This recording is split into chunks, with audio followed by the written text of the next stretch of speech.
പോലുമുള്ള ഭക്ഷണം നിഷേധിക്കുകയാണ്. ഗസയിൽ 48 മണിക്കൂറിനുള്ളിൽ 14,000 കുഞ്ഞുങ്ങൾ മരിച്ചു വീഴുമെന്ന് ലോകത്തെ വീണ്ടും നടുക്കിയ ഐക്യരാഷ്ട്രസഭയുടെ ആ മുന്നറിയിപ്പ് ഇങ്ങനെയായിരുന്നു.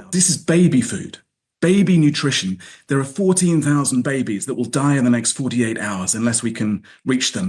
We run all sorts of risks trying to get that baby food through to those mothers who cannot feed their children right now because they're malnourished. ഗസയിൽ അനുമതി ലഭിച്ച വെറും 5 ട്രക്കുകളിലെ പോഷകാഹാരങ്ങൾ പോലും വിതരണം ചെയ്തില്ല. UN മനുഷ്യാവകാശ വിഭാഗം മേധാവി ടോം ഫ്ലെച്ചറിന്റെ മുന്നറിയിപ്പോടെ 23 രാജ്യങ്ങൾ ഇസ്രായേലിനെതിരെ ഉപരോധ ഭീഷണി അടക്കമുള്ള നടപടികളുമായി രംഗത്തെത്തി. UAE അടക്കമുള്ള രാജ്യങ്ങൾ സഹായവുമായി മുന്നോട്ടെത്തിയിട്ടുണ്ട്. എന്നിട്ടും ഗസയിൽ കഴിഞ്ഞ 24 മണിക്കൂറിനിടെ ഇസ്രായേൽ അനുവദിച്ചത് 100 ട്രക്കുകൾ മാത്രം. ദിനംപ്രതി 600 ട്രക്കുകളിലധികം സഹായം വേണ്ടിടത്താണിത്. And received approval of more trucks to enter today.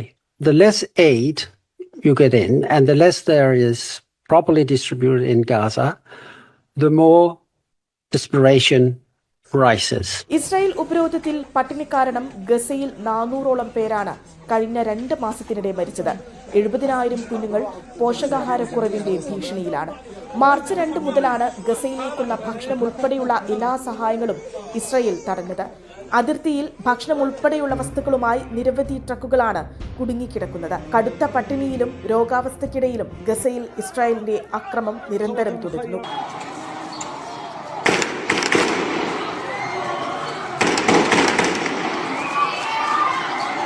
ഭക്ഷണത്തിന് പോലും ആർക്കും പുറത്തിറങ്ങാൻ കഴിയാത്ത അവസ്ഥ. സുരക്ഷിതമെന്ന് കരുതി ടെന്റുകളിൽ കഴിഞ്ഞാലും പേമാരി പോലെ തങ്ങളുടെ കൂരകൾക്ക് മീതെ ബോംബാക്രമണങ്ങൾ. ഗസയിലെ വടക്കൻ മേഖലയിൽ എല്ലാം നഷ്ടപ്പെട്ട ജീവിതങ്ങൾ ഉള്ളത് വാരിയെടുത്ത് എങ്ങോട്ടെന്നില്ലാത്ത പാലായനത്തിലാണ്. എവിടെ രക്ഷ നേടുമെന്ന് തീർച്ചയില്ലാത്ത മരണപാതയിലൂടെ ജീവശ്വാസത്തിനായുള്ള സഞ്ചാരം.